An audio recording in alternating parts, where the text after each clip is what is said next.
I have spoken to various F&B outlets, and basically they are a bit worried and concerned whether they are able to sustain the prolonged closure of their businesses. So some of them says that, look, if you continue like this, we won't be able to open even when you say go ahead and open, because by then they would basically be insolvent.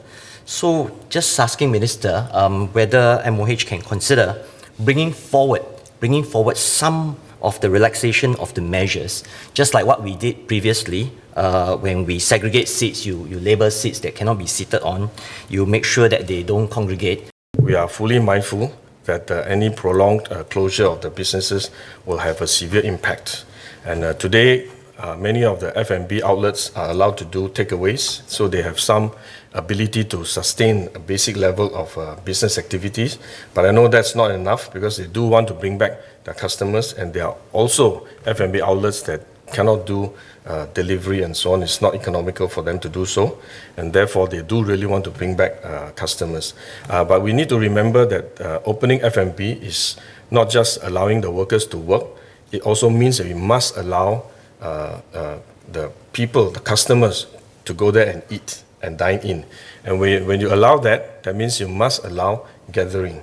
And if you allow gathering in the F&B, you must also allow gathering outside, because then it doesn't make sense to only allow the F&B gathering. And therefore, it will actually lead to a general opening of the economy, of the society, of the community, and allow social gathering of certain number of people. And therefore, this will actually be a consideration for phase 2. Even in phase 2, we need to look at what are the settings that we will allow earlier opening. As I mentioned, some of the dining in probably will be earlier with some safeguards in place.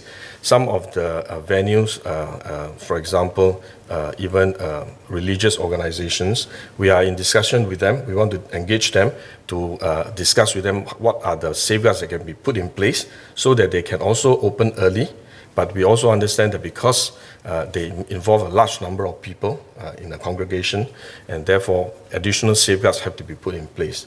And similarly for the F&B, we want to reach out to them and discuss with them what are the measures that we can put in place to ensure safe distancing and minimize mixing. But because it involves the public, the consumers in the community, it has to be aligned with the opening of the community, which is generally in phase 2.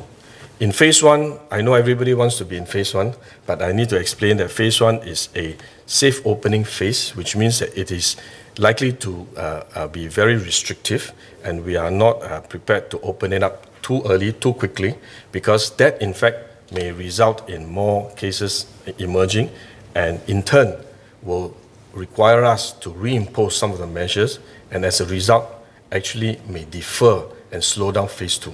The Chinese saying, 欲速则不达, that means we want to make haste but less speed. So I think it's better for us to take a more cautious approach, and we fully understand the challenges faced by businesses. We have measures to put in place, and we do all we can to make sure that we do not delay the opening so long as we are able to ensure safety.